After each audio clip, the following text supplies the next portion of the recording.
Mr. Hamilton, thank you for choosing my daughter to be your son's wife.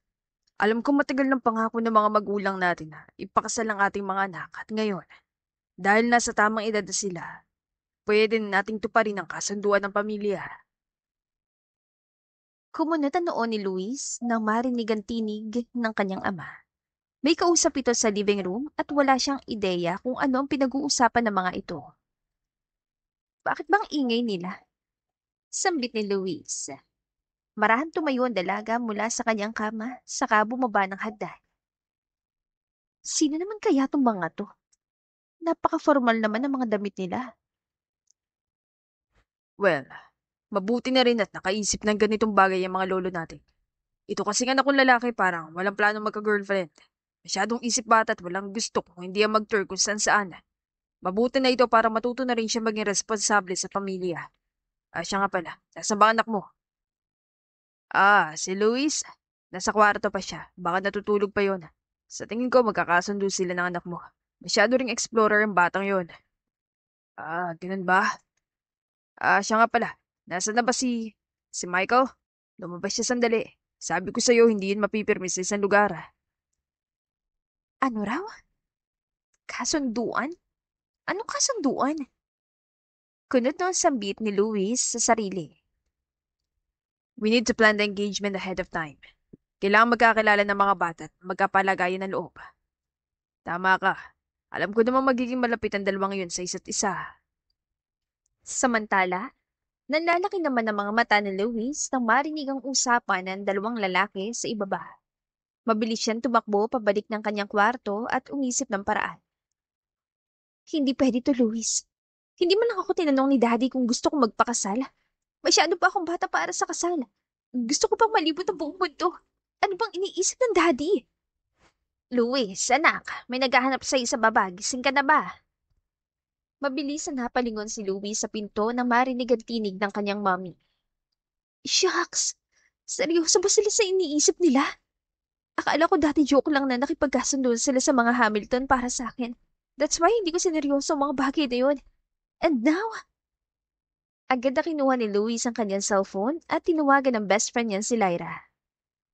Hello, Luis. Ang aga mo naman tumawag. Bessie, emergency. Need mo akong tulungan now na. Anong emergency sinasabi mo dyan? Basta, I have to go. Sunduin mo ko dito. Magkita tayo sa department store, okay? See you. Luis, ano ba? Mabilis sa pinutol ni Luis ang tawag at kumuha ng papel at labis sa kanyang drawer. Dear Mom and Dad, I will not get married. Nasa mabuti akong kamay at huwag yun na akong hanapin. Kapag nagbagong isip nyo, doon lang ako babalik. I'm sorry but I don't want any arranged marriage. Love you, Luis. Ito ang mga bagay na sinulat ni Luis sa isang papel. Sa kanya iniwan sa ibabaw ng drawer. Tumalon ang dalaga sa bintana at nakipagkita sa kaibigan. Luis, ano naman ba to? Idadami mo pa ako sa problema mo, ah.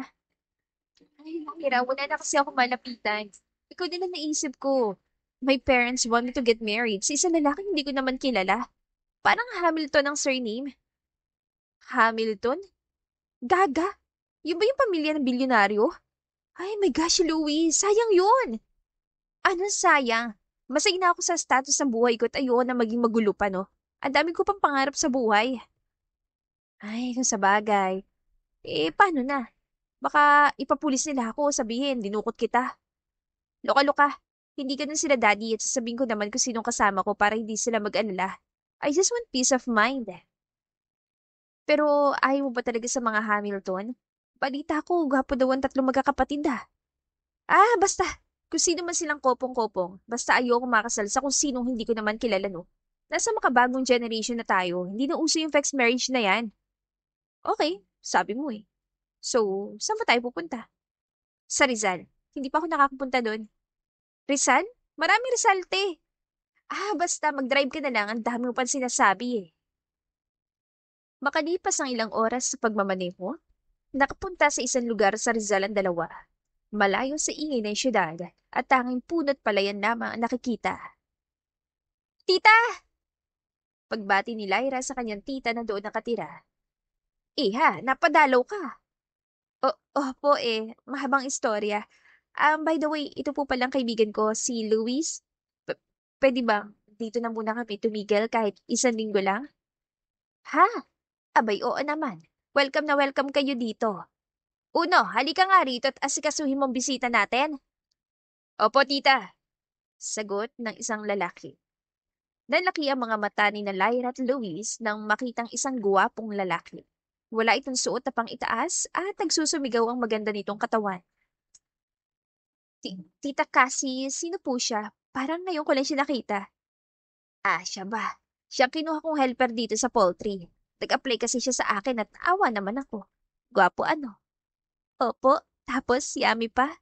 Huy! Pagsuway ni Louie sa kaibigan niyan si Laika. Mabilis niya siniko ang kaibigan. Ano ka ba, Luis? Totoo naman, di ba? Bulong ng kaibigan. Ano naman ngayon? Hindi yan pinunta natin dito. Oo na. Good day po. Ako si Michael Uno. Pero tawagin na lang akong Uno. Uno? Siguro ang pangalan ng mga kapatid mo, Dos at Tres. Pili yung tanong ni Lyra. Ngumiti ng malaki si Uno. Paano mo nalaman? Ha? Totoo nga? Nagulat ang sambit ni Lyra. Anyway, nice to meet you, kuya. Nagpapakyut na wika ni Lyra sa binata. Nilahad naman niyang kamay dito at nakipag-shake hands. Sumingkit naman ang mga mata ni Luis habang nakatingin sa binata. Tinignan niya ito mula ulo hanggang paa. Ako naman si Luis. Walang ganang sambit ng dalaga. Lumingon siya sa paligid. Malayong-malayong lugar na ito sa kinalakihan niya. Lumaki siyang mayaman at hindi napuputikan ng paa.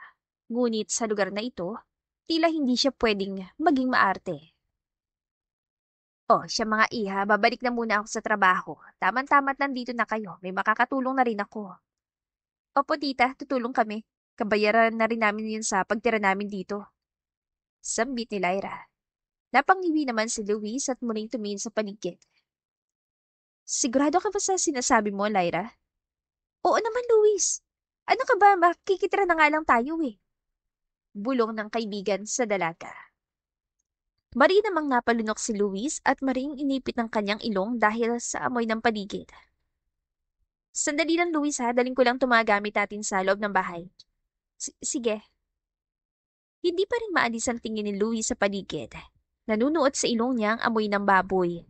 Sa hindi kalayuan, naroon naman ang mga manok at kambing na nakatali sa puno ng kawayan. Ayos ka lang, miss. Parang bago ka lang dito sa probinsya. Tanong ni Una sa kanya. Ha?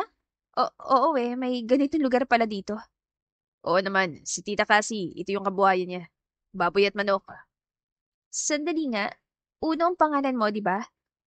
Nagkita na ba tayo dati? Parang pamilyar ka kasi. Ha? Hindi ko alam. Parang hindi ka naman pamilyar sa akin. Anyway, nandito ka na rin naman. Tulungan mo na lang ako. Ha? Saan naman? Sa pagbibigay ng pagkain sa manok. Tara. Mabilis sa kinuha ni Uno ang kamay ni Luis at sabay silang tumakbo patungo sa mga manok. May dalang mga ito ng patuka.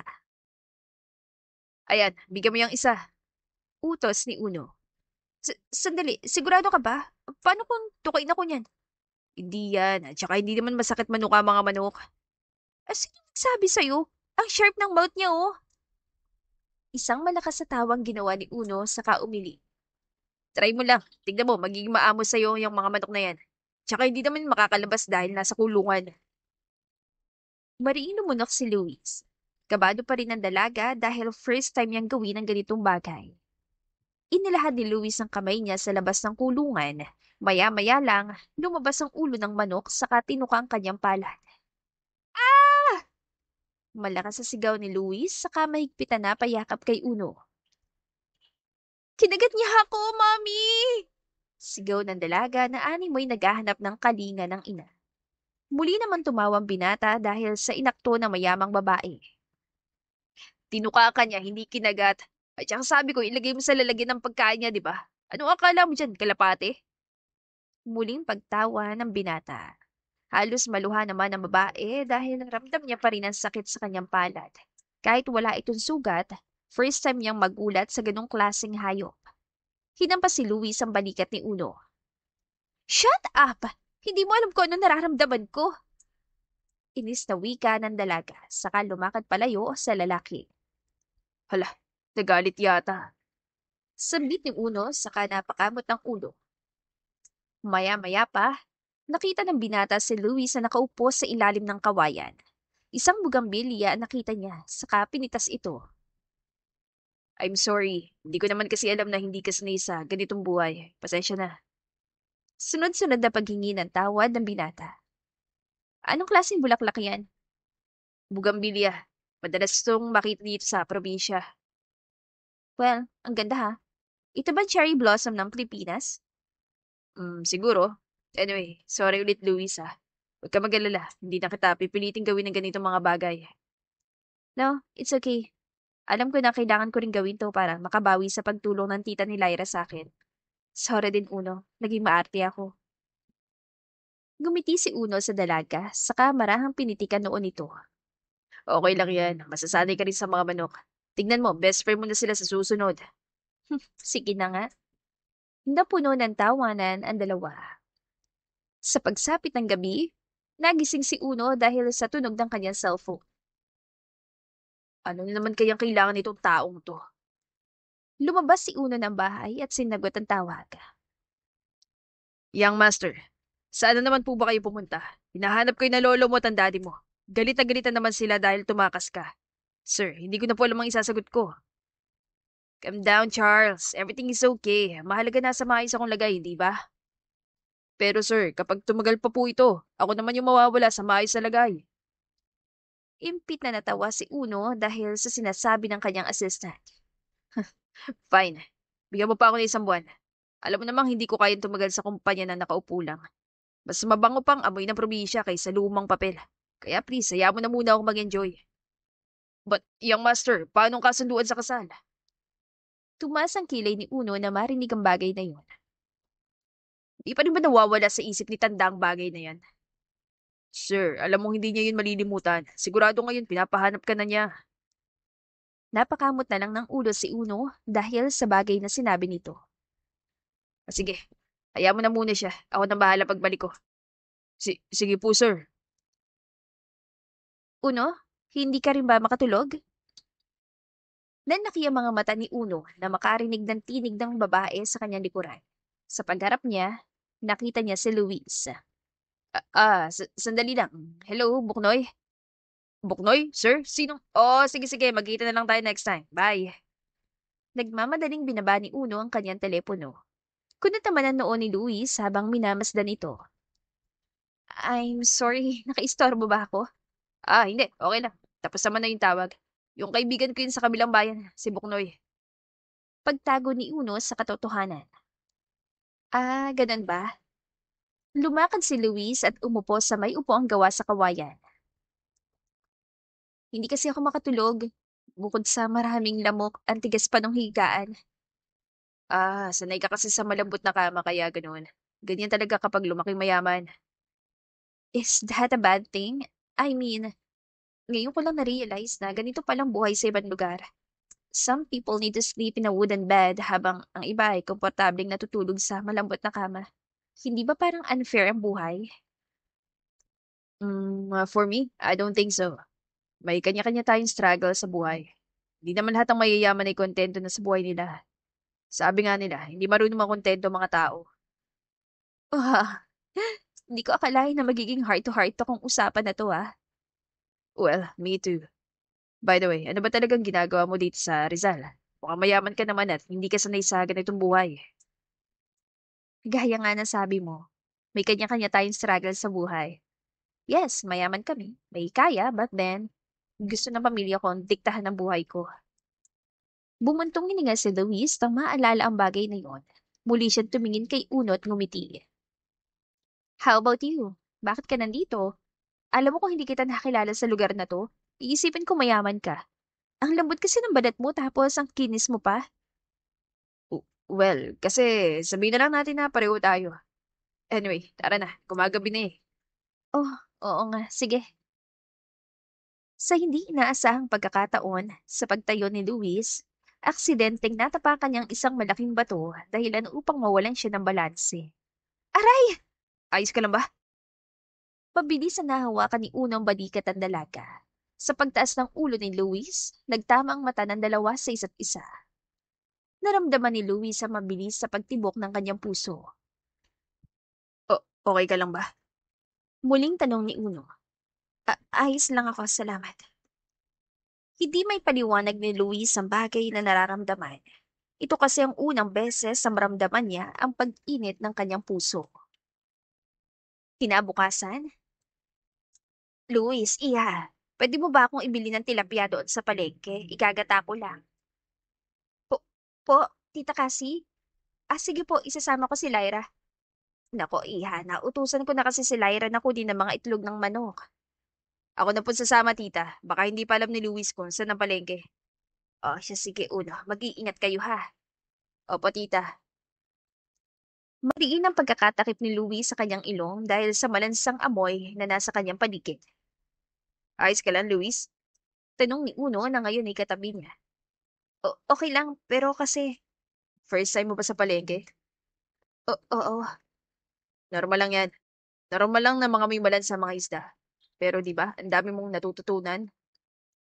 impit na tumawa si Uno sa kakinuhang kamay ni Luis. Di ba, masasanay ka rin. Natulala naman ang dalaga at muli na naman tumibok ng mabilis ang kanyang puso. No, Luis, hindi pwede to. Baka naman, gusto ko na siya. No, hindi pwede. Nanatiling tahimik si Luis na makabalik sila ng bahay. Isang linggo nang nakalipas, iniiwasan pa rin ni Luis ang binata at lahat ang paglayo ay ginagawa na niya. Lyra, may problema ba yung kaibigan mo? Parang noon nung karaan pa niya ako hindi kinakausap eh. Wala yan, baka napapraning na naman. Lyra, oo nga pala. Isang linggo na ang lumipas alam ba ng magulang ni Luis na nandito siya? Sabay na napatingin ang dalawa na marinig nila ang tinig ni Tita Cassie.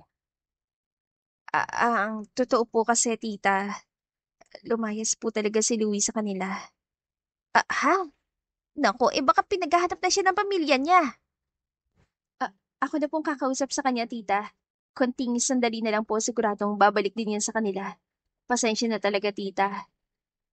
Ako, Lyra, siguraduhin mo lang na hindi ako madadamay riyan, ha? Opo, tita. Sa paglabas si Tita Cassie, muling nagsalita si Uno. Bakit siya lumayas sa kanila? Minamaltrato ba siya? Hindi naman. Buhay prinsesa nga yung kaibigan ko.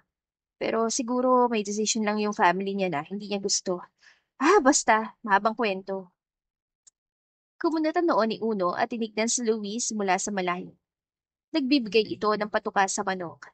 Sa pagkakataong ito, hindi na natatakot si Luis at alam na niya kung paano ang gagawin.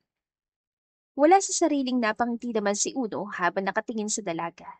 Naramdaman niya na espesyal ang babaeng ito sa kanya. Mukhang nag-enjoy ka dyan ah. Best friend na ba kayo na manok? Sabit ni Uno nang lapitan niya si Luis. Umayos naman ang tayo sa Luis nang marinig niya ang binata. Oo, medyo nasasanay na ako sa kanila. Kalma ka lang, hindi naman kita sasaktan. Bakit parang naiilang ka? Ako? Naiilang? Hindi ah. Talaga lang ha. Lumapit si Uno sa dalaga at ilang pulgada na lang ang pagitan ng kanilang mukha. Uno, ano bang? Sandali, may balahibo ka sa ulo. Sambit ni Uno saka kinuha ang balahibo sa ulo ng dalaga. Nagmistulang kamatis ang pisngi ni Luis dahil sa kanyang ginawa. Oo nga pala, Uno. Napuntahan mo na ba yung mga kalabaw? Sigaw ni Tita Cassie sa binata. Ala, oo nga pala. Tara Luis, samahan mo ko. Parang bata na hinila ni Uno ang dalaga, saka ito pumunta sa maputik na lugar kung saan naroon ang mga kalabaw. Pupunta tayo dyan? Di ba pwedeng hayaan mo na lang siya? Mukhang masaya naman na siya sa putikan. Nandidiring sambit ni Luis na makitang kalabaw na nakababad sa putik. Hindi pwede. Kailangan natin silang dalhin sa silong tulad ng utos ni Tita Cassie. Let's go! Inalis si Uno ang kanyang tsinelas saka lumakad sa putik. Ew! No, no, no, no. Hindi ako pupunta dyan. Ayos lang yan, Luis. Putik lang yan.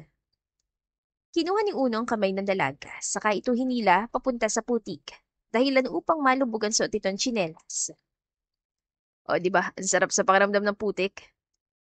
Noong una ay nandidiri pa ang dalaga, ngunit hindi niya namalayan na napapangiti na rin siya. Kung sa bagay, for experience din naman. Sandaling naglaro ang dalawa at napuno ng tawanan. Uno! Sigaw ni Louis saka kumuha ng putik na anime snow at binato sa binata. Uy, sandali! Bago pa makaiwas, ay tinamaan na siya ng putik. Sa pagtakbo ni Luis, aksidente siya nadapa sa ibabaw ni Uno dahilan upang matumba ang dalawa. Nabalot ng mabilis sa tibok ng puso ang dalawa. Natulala na lang si Uno at diretso nakatingin kay Luis. Hanggang sa maya-maya lang, inilapit niya ang mukha sa babae at hinalikan ito sa labi. Nanlaki ang mga mata ni Luis at agad na tinulak si Uno upang siya'y makatayo. I'm so sorry, Luis. Sambit ni Uno. It's okay. Tugo naman ang dalaga, saka nagmamadaling lumakad palayo sa binata. Baliw ka talaga, Uno. Buliyaw ng binata sa kanyang sarili. Ano bang ginagawa mo? Bakit mo siya hinalikan? Napabuntong hininga na lang ang binata at umiling, dismayado sa bagay na kanyang ginawa.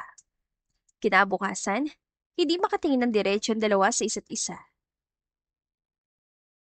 Huy, Luis, ano nangyari sa iyo ni Uno? Bakit parang hindi kayo nagpapansinan? Kasi muling naalala ni Luis sa nangyari, dahilan upang mamulang kanyang mukha. Hindi, wala lang to. Hindi lang talaga namin feel mag-usap sa ngayon. Sambit ni Luis saka mabilis sa kinuha ang patuka at pumunta sa mga manok. Ano nangyari doon? Kamot ulong tanong ni Lyra. Nang gabing yun, parehong hindi makatulog ang dalawa. Lumabas si Uno mula sa kwarto upang magpahangin. Si Uno ba yun? Tanong ni Luis, isang malalim na paghinga munang ginawa niya bago pumunta kay Uno.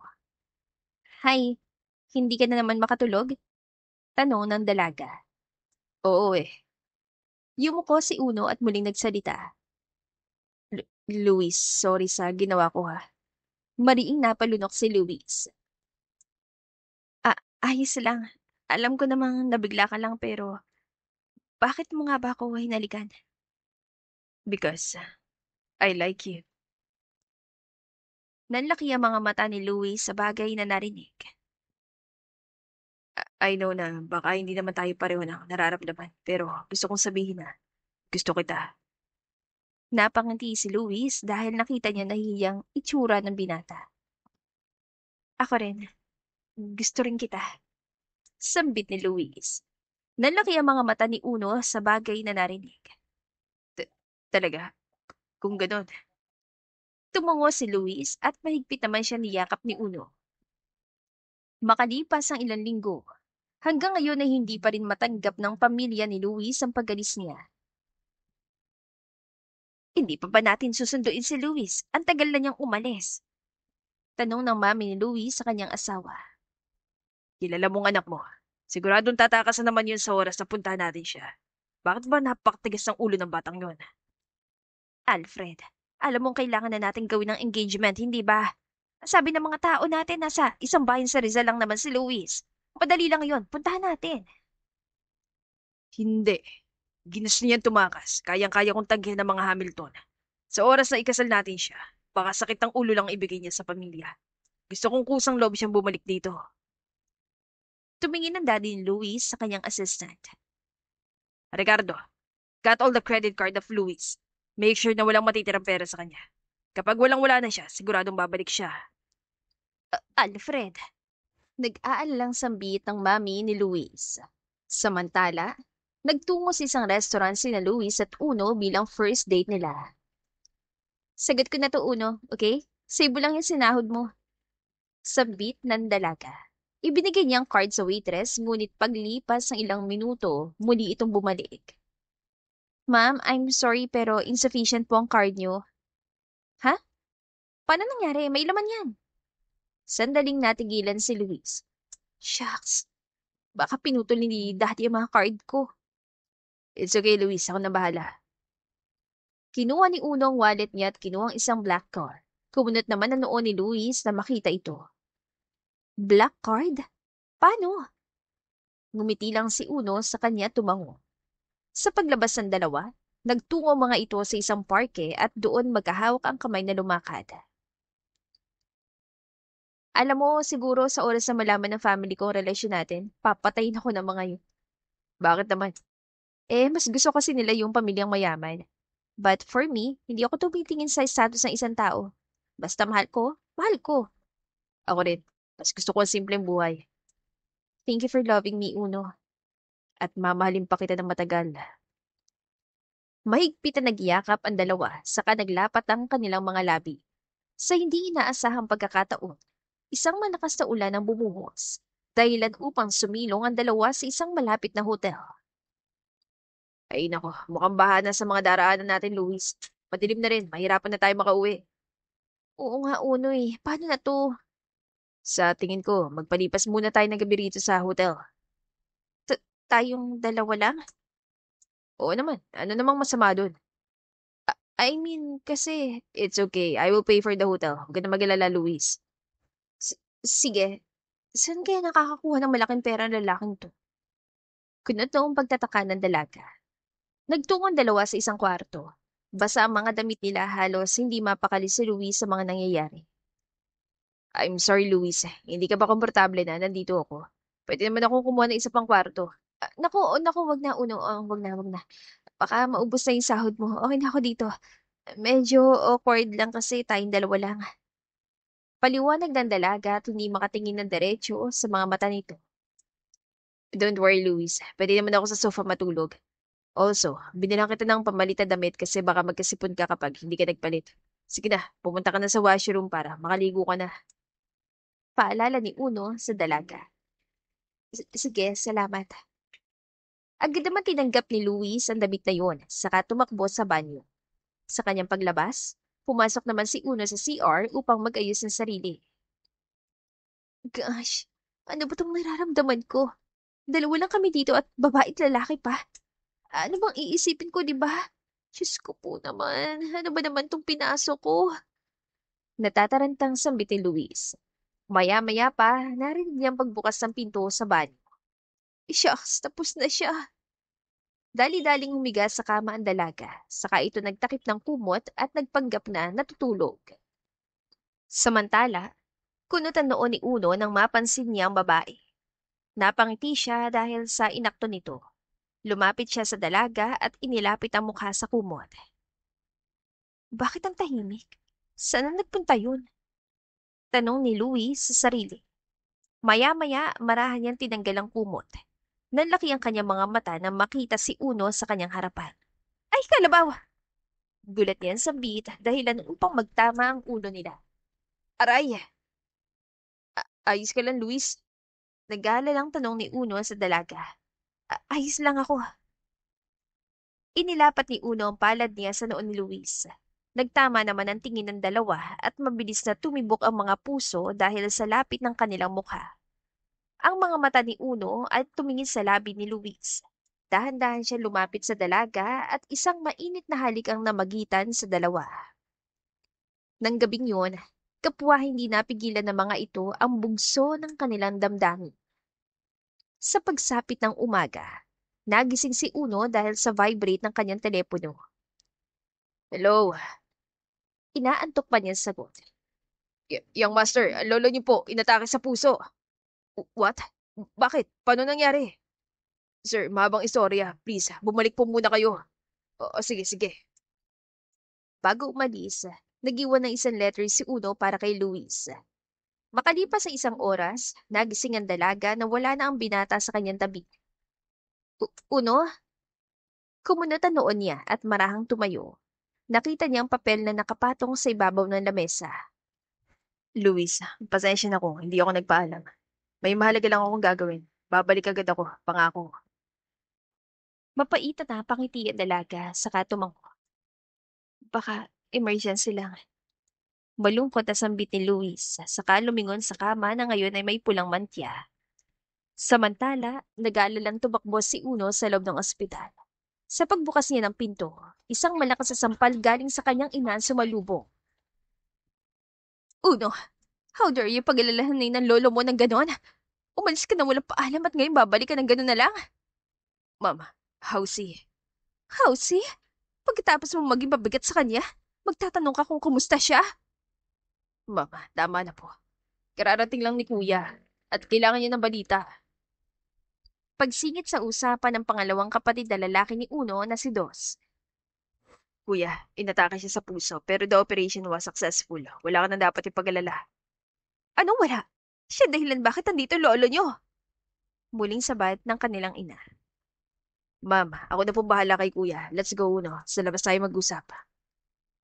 Si Dos ang pangalawa sa magkakapatid na Hamilton.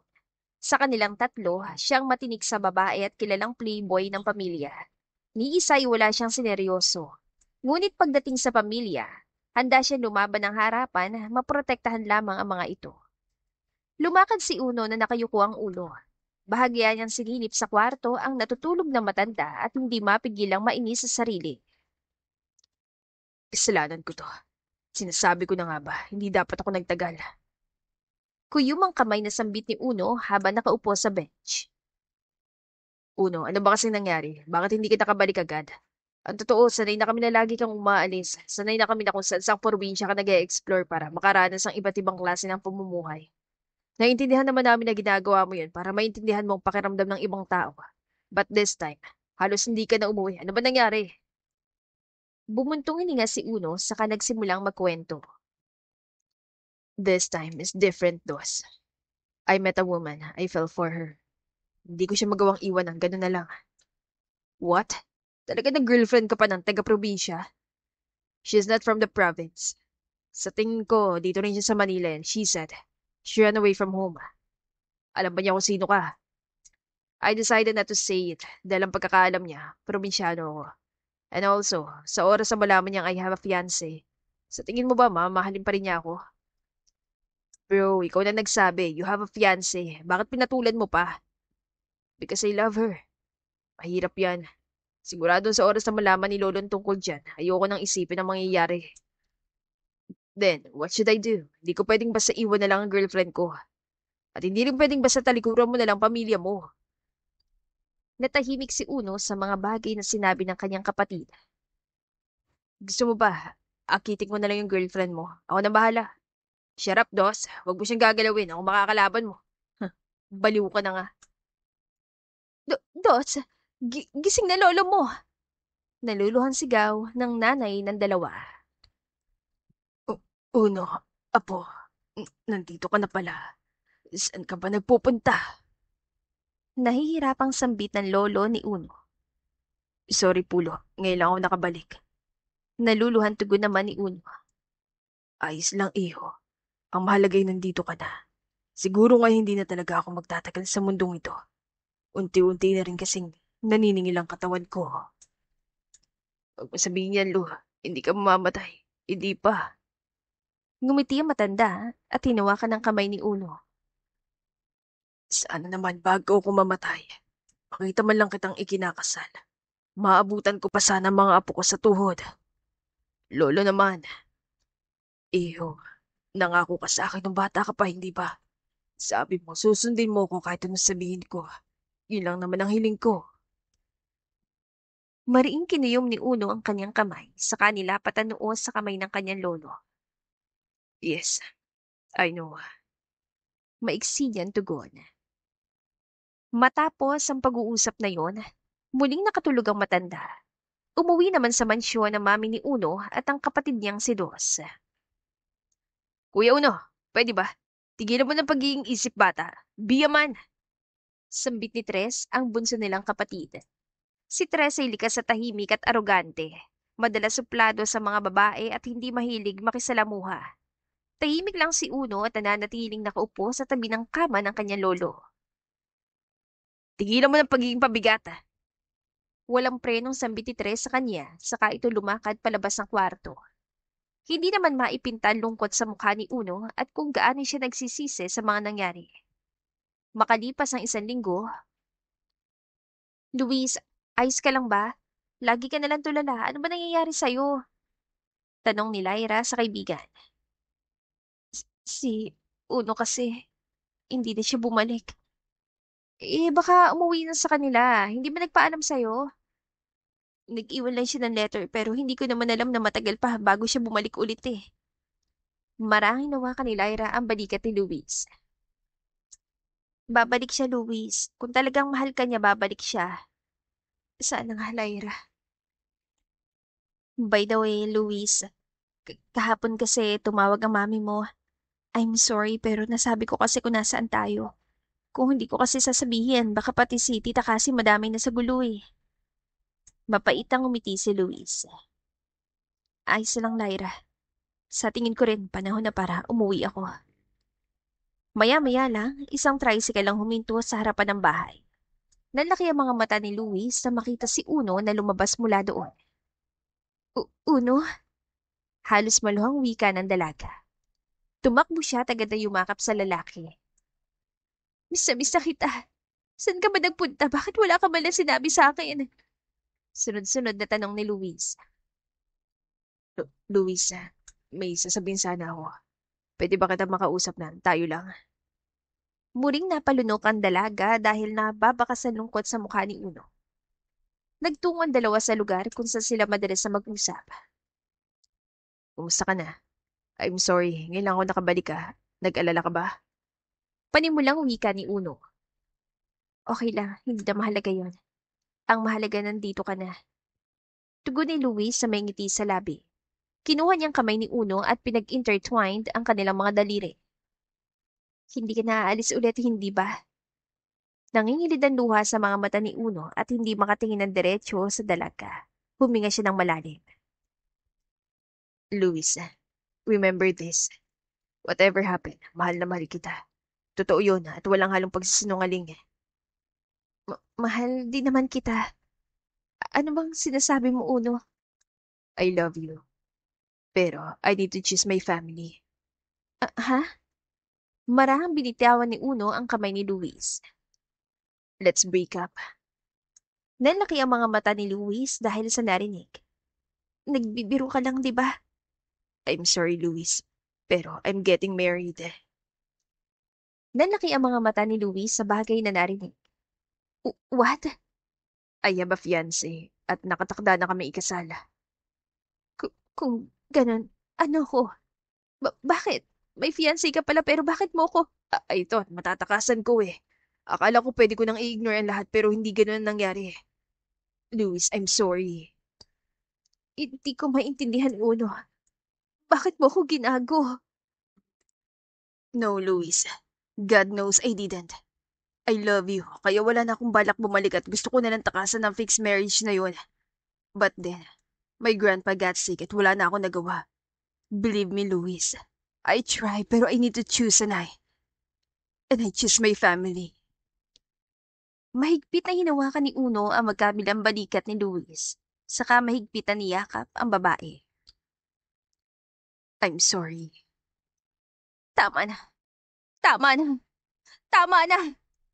Ano bang kasinungalingan na sasabihin mo, Uno? Fine. Gusto mo makipaghiwalay? Sige. We're over. Padabog na tumayo si Luis at pumasok sa loob ng bahay. Hindi na lumabas ang dalaga at tuluyang nagkulong sa kwarto, saka doon umiyak. Halos maubusan naman ang hininga si Uno dahil sa kanyang paghikbi. Sa loob niya, labis niyang pinagsisisihan ang ginawa niya kay Luis. Ilang araw ang lumipas, tulala ang mga mata ng dalaga habang nasa loob ng bahay. Luis, nandito na ang mami mo. Nag-aalinlangan sambit ni Lyra sa kaibigan. Pilit namang umiti si Luis saka tumayo. Nako, napakabait na bata niya si Luis. Ang totoo ay siya nagpapakain sa mga manok ko. Tumutulong din siya sa gawaing bahay. Pagbida ni Tita Cassie sa nanay ni Luis na ngayon ay kausap niya. Ganun po ba? Mabuti naman po't kahit paano may natutunan si Luis sa mga bagay dito sa farm. Ang totoo, hindi ako makapaniwala na magagawa ng anak ko yan. Prinsesa sa bahay namin yan. Huwag kayong mag-alala, madam. Nakatutuwa nga't kahit papaano ay may mababaon siyang kaalaman pag-uwi sa inyo. Maraming salamat sa pagtanggap sa anak ko. Walang anuman po iyan, madama. Sa paglabas si Louie sa pinto, agad siyang tinignan ng kanyang ina. Naging seryoso mukha nito at lumakad palapit kay Luis. Mag-uusap tayo sa bahay. Bulong ng mami niya at lumakad patungo sa magarang kotse. Bumuntong hininga naman si Luis at sumunod sa ina. Tita Cassie, Lyra, pasensya na po sa abala at maraming salamat dahil hinayaan niyo akong tumira dito. Walang anuman yun, iha. Always welcome ka sa amin. O siya, sige na. Hinihintay ka ng mami mo. Opo, Tita Cassie, salamat po ulit. Sa pagpasok ni Louie sa kotse, tumama ang tingin niya sa rear mirror na sasakyan. Kailangan ka magpaliwanag sa daddy mo, Luis. Ilang araw ka nawala. Pinag-alala mo kami. I'm sorry, Mama. Hindi na po mauulit. Sandaling katahimikan ang bumalot sa dalawa. Maya-maya lang, isang buntong hiningang ginawa ni Luis at muling nagsalita. Ma'am, about sa engagement party. Sambit ng dalaga. Kung hindi mo gusto, sabihin mo na lang sa daddy mo. Pero I don't think na papakinggan ka niya. I will do it. Kumunatan noon ang mami ni Luis at agad na napalingon sa likod. What did you say? Gagawin ko po, ma'am. I will attend the engagement. Luis, if this the only way para mapatawad ako ni Daddy, I will do it. Sigurado ka na ba sa sinasabi mo? Opo, ma. Natahimik na lang ang nanay ni Luis dahil sa desisyon ng kanyang anak. Nang makarating ang dalawa sa bahay, bumungad ang dad ni Luis sa pinto at matalas sa mga matang nakatingin sa kanya. Yumuko naman ang ulo ng dalawa at hindi makatingin ng diretsyo. I'm sorry, Dad. Naiiyak na sambit ni Luis. Kumain ka na ba? Nagpaluto ko ng paborito mo. Halos maluha si Luis dahil sa sinabi ng kanyang ama. Dad, mabilis na yumakap si Luis sa kanyang ama. Makalipas ang 1 linggo. Mabuti naman iyo at pumayag ka na sa gusto ko. Sambit ng lolo ni Uno sa kanya. Opo, lolo. Kayo pa ba? Malakas kayo sa akin eh. Masayang sambit ni Uno ngunit sa kanyang pagtalikod. Muling sumeryoso ang kanyang mukha. Alam mo kuya, kung ako lang panganay, ako dapat ang ikakasal dyan sa fiancé mo eh. Kaso wala sa bokabularyo kong pag-asawa. Sambit ni Dos sa kanya. Baliw, baka araw-araw umiyak ang asawa mo sa'yo. Grabe ka naman sa akin. Anyway, I know I might not be able to move on faster. Pero hindi ko hayang umiyak ang magiging asawa ko. Balay mo soon. Matutunan ko rin siyang mahalin. Mapait ang umiti si Dos at hinawakan ng balikat ng kanyang kapatid. Bilib din talaga ako sa katapakan mo, no? Kinaya mong i-give up ang mahal mo para sa pamilya. At iyon ang pinakamahirap na desisyong ginawa ko. Uno, anak, handa ka na ba? Bukas ay pupunta tayo sa isang restaurant para opisyal na magkakilala kay na fiancé mo. Sabay na napalingon ng magkapatid na marinig nila ang tinig ng kanilang nanay. Yes, ma'am. I'm ready. Tugon ni Uno. Samantala, abala naman ang pamilya ni Louis sa kanilang paghahanda. What do you think, Louis? Maganda ba itong red or itong white na dress? Tanong ng mami ni Louis habang nagsusukat ang damit sa mall. Tulala naman ang dalaga na tila hindi nakikinig. Louis! Opo, ma. Umupo sa kanyang tabi ang kanyang ina, saka hinawakan ng kamay ng dalaga. Siya pa rin bang iniisip mo? Opo eh. Alam mo, kung sino man ang lalaking yan, very thankful ako sa kanya dahil naturuan kanya ng ibang bagay. Pero ito ang buhay mo, Luis, at ikakasal ka na. Opo, Mami. Alam ko naman eh. Hindi ko lang maiwasan na mag-isip tungkol sa kanya. He's still part of my memories. I understand, Luis. Anyway, nakapili ka na ba ng susuotin mo para bukas? Yes, ma, meron na po. That's good. Ako na lang ang wala. Naku, sigurado akong magagandahan sa yung tagapagmana ng mga Hamilton. Sambit ng mami ni Luis, saka tumayo at naghawi ng ilang damit na nakahanger. Ang sabi nila, si Michael Uno Hamilton ay halos pareho ng ugali mo. Mahilig din daw maglayas yon. Michael Uno? Yap, yun ang pangalan niya, Iha. Ang totoo, hindi ko pa rin siya nakikita at wala rin siya litrato sa mga social media. Uno? Kunot noon sambit ni Luis at napapaisip sa mga sinasabi ng kanyang ina. Kung tama ang dinig ko, sinabi sa akin ni Uno na pinagkasundo din siya sa ibang babae. Nanlaki ang mga mata ni Luis.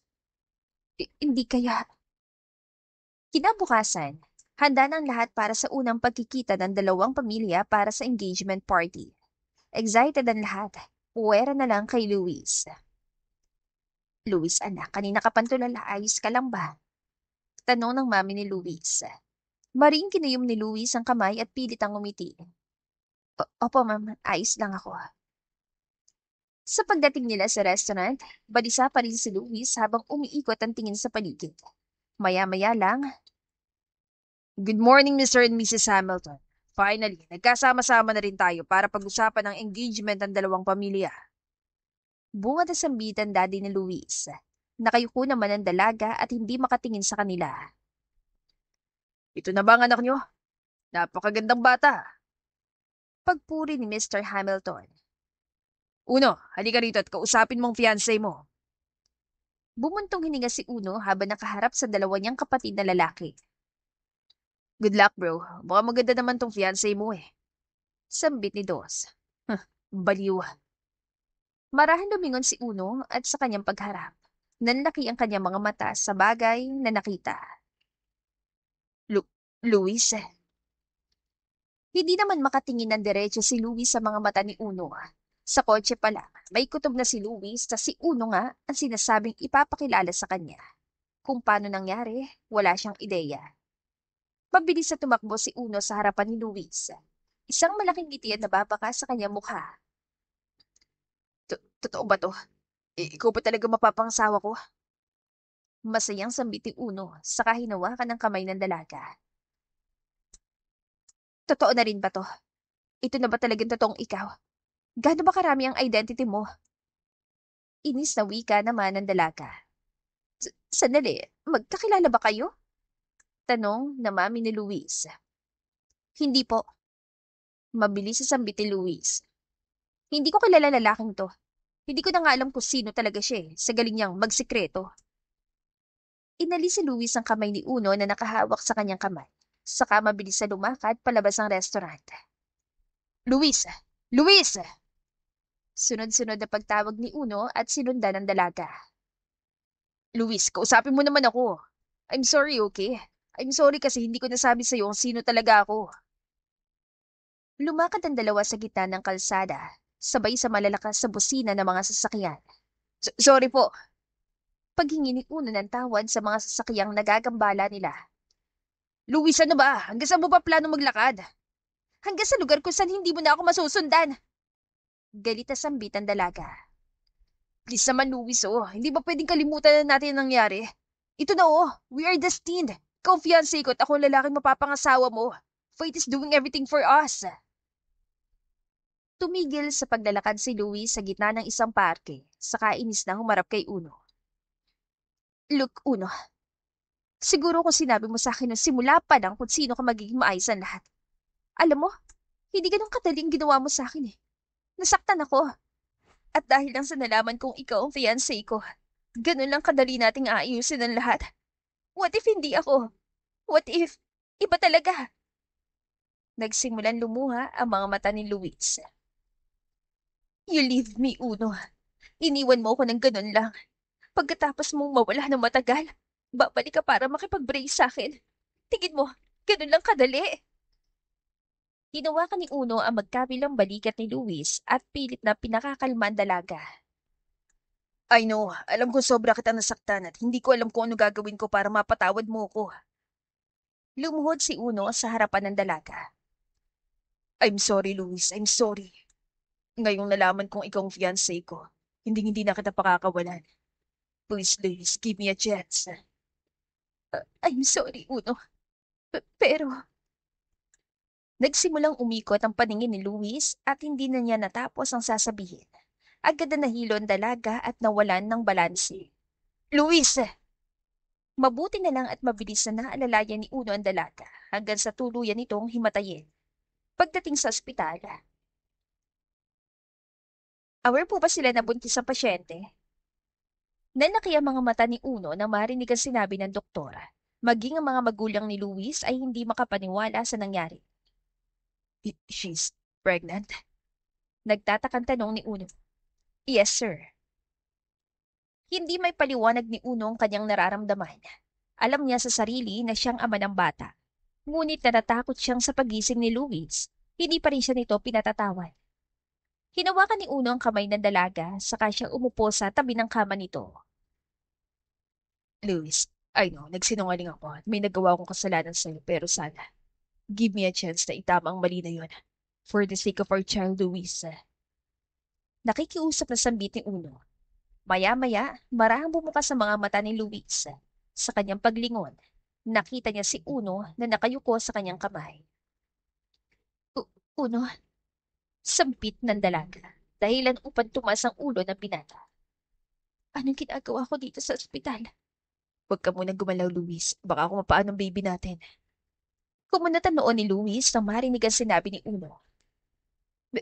Baby natin? Yes, you're pregnant. What?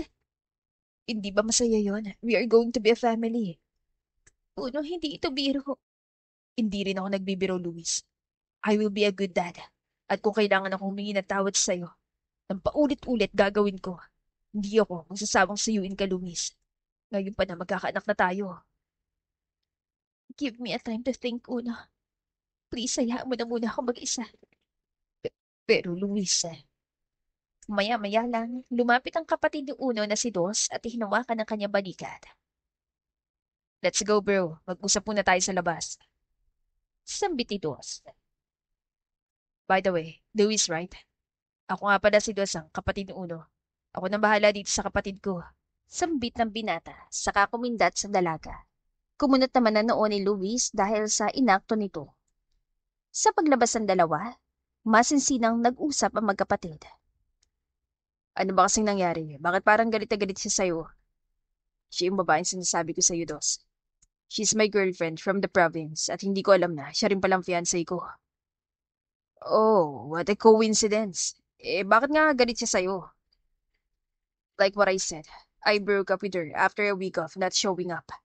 Iniwan ko siya sa hotel after our first night kasi yun ang araw na nalaman ko tungkol kay Grandpa. Ay naman pala, hindi ko naman siya masisisi kung magalit siya sa'yo. After getting her, you broke up with her and leave. Malaking issue nga yan. So, gawain ko yan pero I made sure I never leave after our intimate night. Nagpamewang na lang si Dos at napailing sa nalaman. So, anong balak mo, no? Hindi ko siya susukuan, syempre. I will do everything to win her back. Lalo pa ngayon na alam kong buntis siya. Yan ang kapatid ko. Samantala, may dalang bulaklak si Lyra nang pumasok ito sa silid ni Luis. Friend, okay ka na ba? Tanong ng dalaga matapos ilapag ang bulaklak. Okay naman ako, Lyra. Buti, nakabalik ka na sa Maynila. Oo, sabi kasi ni Tita Cassie, okay na daw siya doon at saka marami ng tao si Tita Cassie. Binigay siya ni mami mo ng mga tauhan na tutulong sa kanya. Ganun ba? Mabuti naman. Luis? Hmm? Totoo ba na buntis ka raw? Yumuko si Luis at hinawakan ng kanyang tiyan. Yes, I am pregnant. Tugon niya. Nalaman ko lahat kay Tita Luis. Si Uno palang fiancé mo. That was very coincidence. Anong plano mo ngayon? Hindi ko alam, Lyra. Pero ang totoo, hindi naman ako galit sa kanya. He explained everything at naintindihan ko naman yon. The thing is, hindi pa rin pumapasok sa isip ko na, what if hindi siya fiancé ko?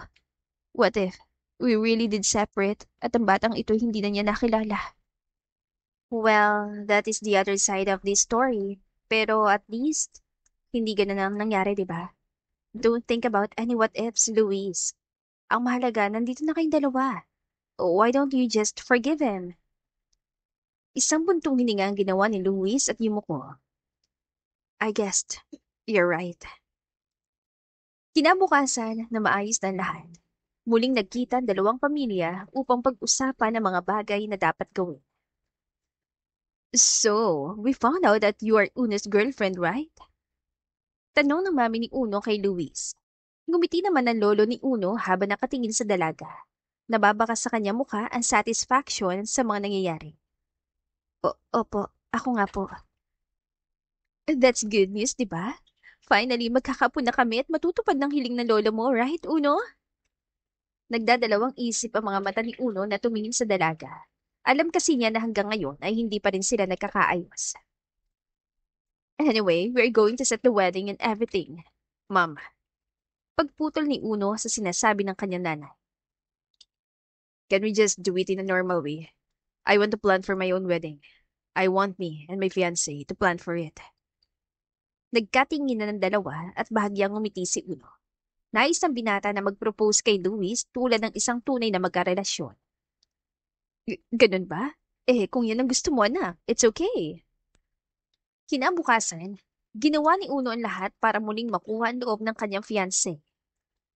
Anong ingay ba yon? Sambit ni Luis sa magising siya. Luis, anak, may ginagawa lang ako. Pakibuksan mo naman ang pinto. Utas ng mami ni Luis. Ha? Bakit ako? Kagigising ko lang. Bumuntong hininga ang dalaga, saka walang choice na lumabas ng kwarto. Sa pagbukas niya ng pinto, nanlaki ang kanyang mga mata na isang malaking bouquet of flowers ang humarang sa kanyang mukha. Good morning, Luis. Masayang pagbati ni Uno. Uno, ano? Para sa itong flowers. Wala sa sariling napangiti naman si Luis na makitang puting bulaklak. Can you come with me? Ha? San? Baka magalit si Mommy. Okay lang, anak. Hindi ako magagalit. Sambit ang mami ni Luis mula sa kitchen na tila naririnig ang lahat ng bagay. Parang alam ko na to. Magkasabot kayo ng mami ko? Well, hayaan mo na yun. Huwag mo nang masyadong isipin. Let's go. Agad na kinuha ni Uno ang kamay ni Luis at hinilan dalaga patungo sa kotse. San ba kasi tayo pupunta? Basta. Makalipas ang ilang oras sa pagmamaneho, nakarating ang dalawa sa bayan ng Rizal. Oh my gosh, namiss ko to. Masayang sambit ni Luis na makita ang palayan na madalas silang puntahan ni Uno. See, dito lang sa lugar na to, marerelax ang isip natin. Lumabas si Luis mula sa kotse saka sumandal dito. Huminga siya ng malalim at dinama ang malamig na hangin. Tama ka. Sa lugar na ito, nabuo ang lahat sa atin. Nakakawala ng pagod. Yung amoy ng hangin, yung amoy ng manok na malapit sa paligid. Namiss ko lahat ng ito. At namiss din kita. Natigilan si Luis at tumingin sa binata. Alam kong hindi ko na may babalik ang tiwala mo tulad dati. Pero sana, mapatawad mo na ako, Luis. Ngumiti si Luis at hinawakan ang pisngi ni Uno. Matagal naman na kitang napatawad, Uno. I'm sorry din dahil naging matigas ang puso ko. I just need time para i-process ang lahat. And now, I am ready. Halos maluha ang mga mata ni Uno sa mga bagay na naririnig. Thank you, Luis. Thank you so much.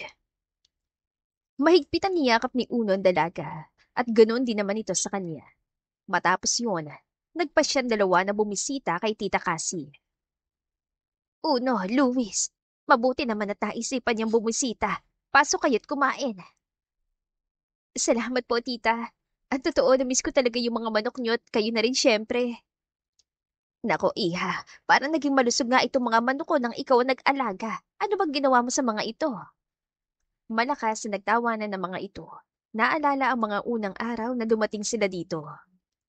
Na-miss ko nga rin ang pagpapakain sa kanila eh. Aba syempre, pwede mo pa rin namang gawin yan. O siya, maiwan ko na muna kayo ha. Kumain lang kayo na marami.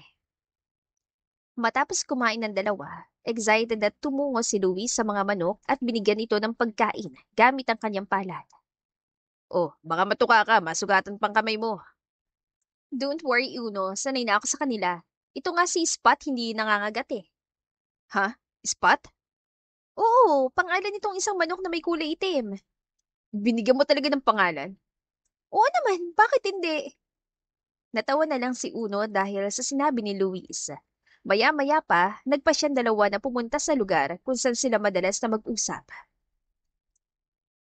Ang daming memories sa lugar na ito, hindi ba? Yap, sa sobrang dami, overwhelmed na siya sa isip ko. Lahat ng alaala ko sa lugar na ito, napakaganda. Tama ka, same as mine. Marahang sinandali Luis ang ulo niya sa balikat ni Uno, saka tumingin sa malawak na palayan. Sana, ganito na lang tayo, no? Gusto mo ba magpatayo ko ng bahay sa lugar na ito? Kumunat ang noon ni Luis. Gagawin mo yon? Oo, everything for you. Tumingin ang dalawa sa isa't isa. Hinawakan ni Uno ang kamay ni Luis at ngumiti. Maya-maya lang, tumayo siya at lumuhod sa harapan ng dalaga. Uno, anong? Luis, alam ko marami tayong pinagdaanan at hindi pagkakaunawan. Pero lahat ng yun ay nalagpasan natin. Sabi nga nila, everything happens for a reason. Ang totoo, tulad mo, tumakas lang din ako sa kasal na sinasabi ng pamilya ko. But I guess, pinaglapit talaga tayo ng tadhana. Wala na akong ibang mahiling pa, Luis. Salamat dahil hindi ka sumuko, Uno. Isang maliit na kahon mula sa kanyang bulsa. Napangiti naman si Luis dahil sa nakita. Luis, I may not be the perfect man, but I promise to be a good husband and a father. Saksi ang mga kalabaw, manok, kambing at mga kawain sa pag-ibig ko sa'yo. Luis, will you be my wife? Yes, I will. Naiiyak na sambit ni Luis. Nilagay ni Unong isang diamond ring sa daliri ng dalaga. Lumapit siya sa kanilapat ng kanyang labi sa labi ni Luis. Lumipas ang ilang araw. Mabilis na inayos ang kasunduan sa kasal ng dalawa. Excited ang lahat at si Luis naman ay labis na kinakabahan. Ma'am, hindi ba halata yung tiyan ko? Tanong ni Luis na ngayon ay nakasuot ng puting wedding dress. Hindi naman anak. Alam mo, ikaw ang pinakamaganda at pinakasexy na buntis na nakita ko. Si Mami naman ang bola pa, kinakabahan na nga ako eh. Ano ka ba, Luis? Huwag kang kabahan. Enjoy mo lang ang araw mo, okay? Hindi ko po kasi maiwasan. Don't worry, sa oras na makita mo si Uno, siguradong mawawala ang lahat ng kaba mo. Tumayo ang mami ni Luis at hinawakan siya sa kanyang balikat. I can't believe. May uni ka ihay isa ng ganap na Hamilton. Ikakasal ka na't ngayon ay bubuo na ng sariling pamilya. I'm so happy for you, anak. Salamat, Ma'am. And thank you for everything. Mahigpitan niyakap ni Luis ang kanyang ina at ganoon din naman ito sa kanya. Sa pagdating ni Luis sa simbahan, binalot ng kaba ang kanyang puso. Ngunit na magsimula siyang lumakad at makita ang lalaking si Uno, ang lahat ng ito ay nawala. Ang lalaking ito, siya ang nagturo sa akin ng lahat ng bagay. Isang pagmamahal na hindi ko inakalang mararamdaman ko. Takot man ako nung una. Masaya ako dahil I overcome those fears. Tumay Uno, ikaw ang una at wakas. Sa pagdating ni Luis sa harapan ng altar, nakangiting sinalubong siya ni Uno. Napakaganda mo, Luis. Ikaw din naman, Uno.